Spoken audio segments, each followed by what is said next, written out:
Hi, I'm Ann. And I wonder if your life seems more stressful than it used to be. I mean, do you feel like you have more going on and fewer ways to cope than you used to have? Actually, no matter how much is going on outside of you, inner peace is possible. And once you have more inner peace, it can radiate outward. So what's outside of you gets calmer too.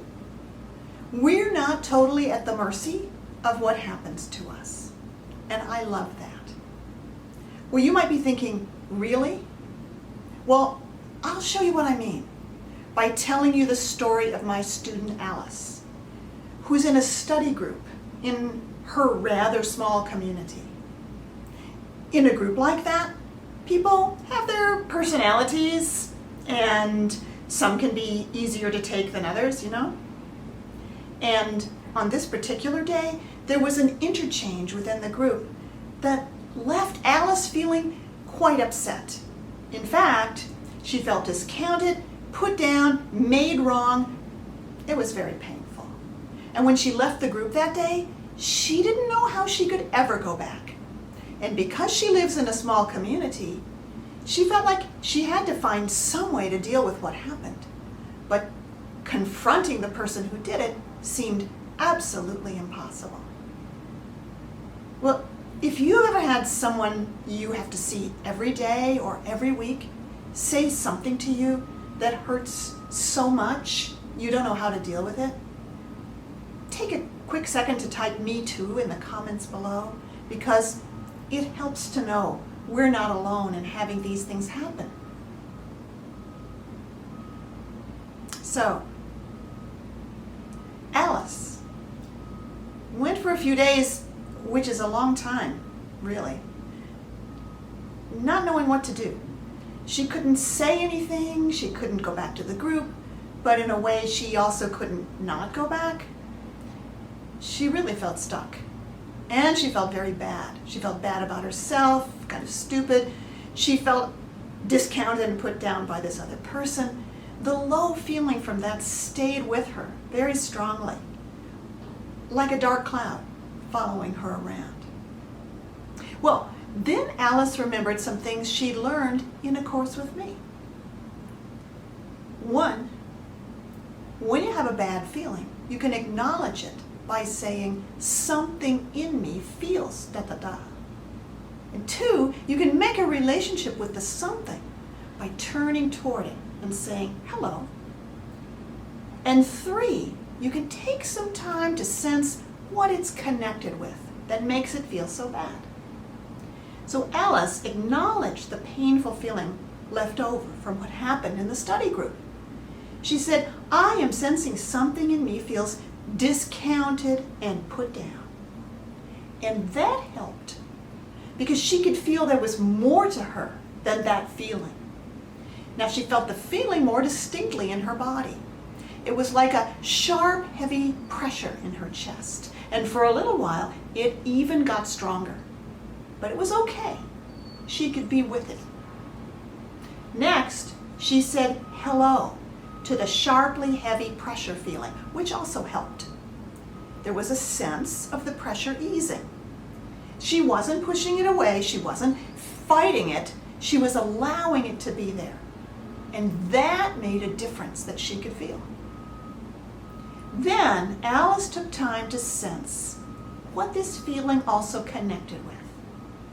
It wasn't just caused by what the person said in the group. Alice could feel how getting put down and feeling bad afterward was deep in her own history. She remembered times in her childhood, times in school when she'd been bullied, and she was able to say no wonder to the painful feeling. And amazingly, although I'm not surprised, discovering that this pain connected to earlier times in her life made the present feeling feel lighter. It became bearable. Alice found herself starting to feel like she could go back to the study group again. Maybe. Well, she did some journaling, and she learned more about how the present feeling connected to earlier times in her life, when she didn't have the resources she has now. And she was able to acknowledge the part of her carrying the memory of those earlier times, like of being bullied in school. And she realized that what happened in the group, bad as it was, would not have bothered her, at least not nearly as much, if it hadn't been triggered by feelings from those past times. And because of all this, Alice was able to go back to the study group and say something in the group about what had happened. And people responded positively. It wasn't a confrontation. Their response was more like kind of being sorry that she'd felt that way.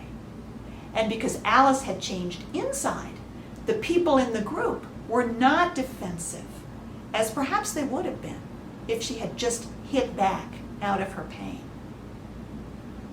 So, what were those 3 steps again? Well, 1, acknowledge the bad feeling by saying, something in me feels da-da-da. 2, make a relationship with the something by turning toward it and saying hello. And 3, take time to sense what it's connected with that makes it feel so bad. We may not know that a current event is triggering a painful past event, although that often happens, and it happens much more frequently than people realize. So pausing to acknowledge how you feel can initiate an inner listening process that lets the triggered feelings start to calm down.